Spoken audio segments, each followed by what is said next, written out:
Alors, je fais une petite vidéo de comment tester les boutons du contrôleur sans avoir à le brancher sur le PC.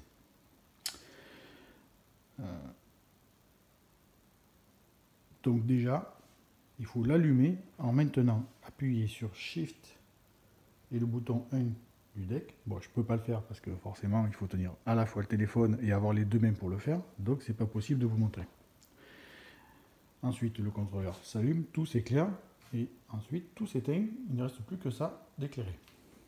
Enfin, c'est juste pour vous montrer l'état dans lequel se retrouve une fois qu'on est rentré dans le mode de test. Le bouton du milieu, quand on appuie dessus sur la molette, ça éclaire tout le contrôleur. Donc là déjà, visuellement, on voit que toutes les LED fonctionnent au niveau du contrôleur. On peut tester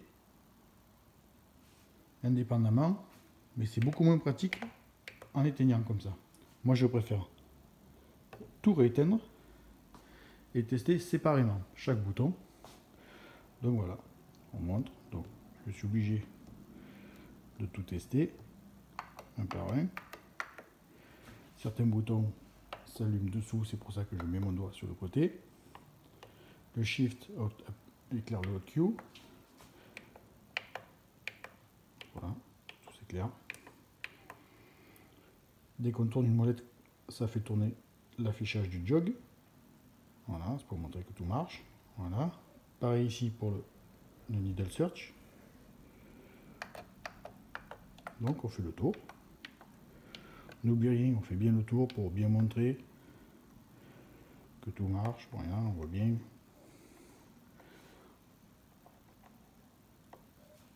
Ouais, c'est pas évident de faire la vidéo sans rien oublier. Et surtout de manière à bien avoir la capture de la vidéo. Donc là, on a tout essayé de mémoire. Voilà, je refais le tour, ça ne mange pas de pain. Le jog, la sensibilité du jog, on appuie, ça fait un flash. On tourne, ça tourne. Pareil en haut. Donc toute cette partie fonctionne. Le load aussi. Alors pour les FX, par contre, il faut bien faire attention de bien être sur PC. Parce que si vous mettez sur micro par exemple, les boutons FX ne marchent pas. Donc si vous êtes sur micro, vous allez croire que ça ne fonctionne pas. Alors qu'en fait, c'est qu'il faut vraiment être en mode PC MIDI pour que ça fonctionne. Mais c'est comme ça. Cherchez pas. Donc là, on voit bien, c'est ce bouton. C'est notre bouton qui s'éclaire. Ne me posez pas la question. Là, c'est le 5 qui s'éclaire quand on appuie sur l'autre prépare. On continue. Je fais bouton par bouton. Je reviendrai après. Donc, le potard, la tranche 1, 2. Attendez, c'est mes doigts. On va essayer de ne pas filmer mes doigts, ça sert à rien. Donc, on voit bien, hop, ça fonctionne. En dessous, pareil. Pareil. Pareil. Le bouton FX. La tranche suivante. Voilà. Le master, c'est les deux qui tournent en même temps. Le boost, c'est les deux aussi.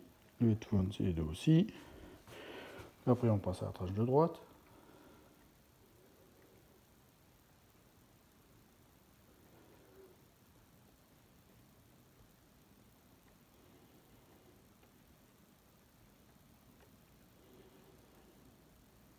Je teste. Donc là, on a testé tous les boutons. On teste les boutons de Q. Ok.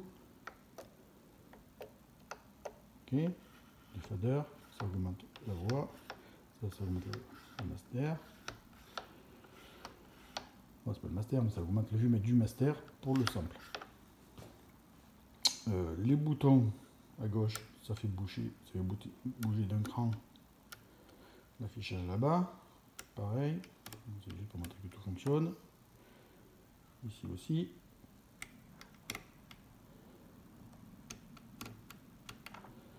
Bon, moi je le remets en trou, j'utilise jamais le crossfader, donc le crossfader fait fonctionner les deux. Hop. Après je passe en bas. Voilà, le potard pour le casque. Chaque bouton. Voilà. Voilà, c'est pas très visible parce que comme ça fait qu'un cran, des fois on a l'impression que ça n'a pas bougé. Mais tout marche.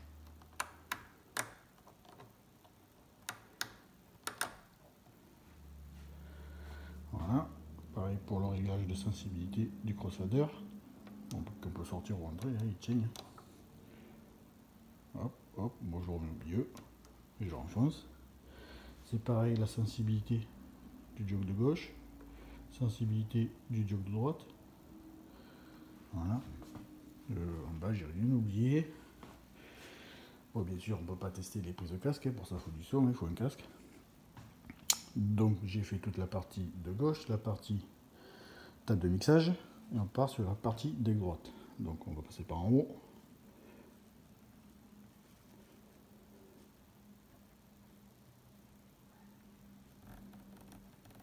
Voilà, le needle search.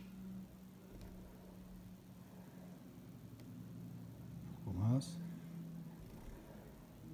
Voilà, tout marche. Les boutons. Bon, ouais. On va attaquer. Sensor.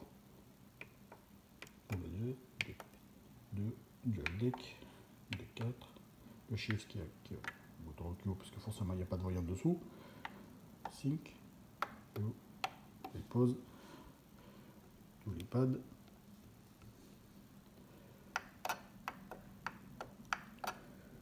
Ici, hop, hop, hop, on remonte.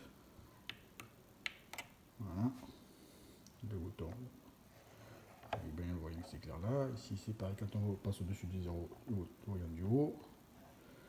Et enfin, on va tester le jog tactile, pitch bend, scratch. Voilà, il ne me semble pas avoir oublié quoi que ce soit. Tout fonctionne. Donc bien sûr, comme je vous disais, on a la possibilité de tester à l'inverse. De mémoire, tout s'éteint. Le seul truc qui est bizarre, c'est que moi j'aurais préféré que ça s'éteigne un par un quand on appuie. En fait non, quand on appuie, ça éteint tout. Et tout se rallume. Je sais pas pourquoi. Voilà, c'est une autre manière de tester. C'est vrai que ça permet d'éviter de voir si on a oublié quelque chose ou pas. Mais bon, moi je préfère l'autre méthode. Voilà, tout fonctionne. A plus, bonne journée.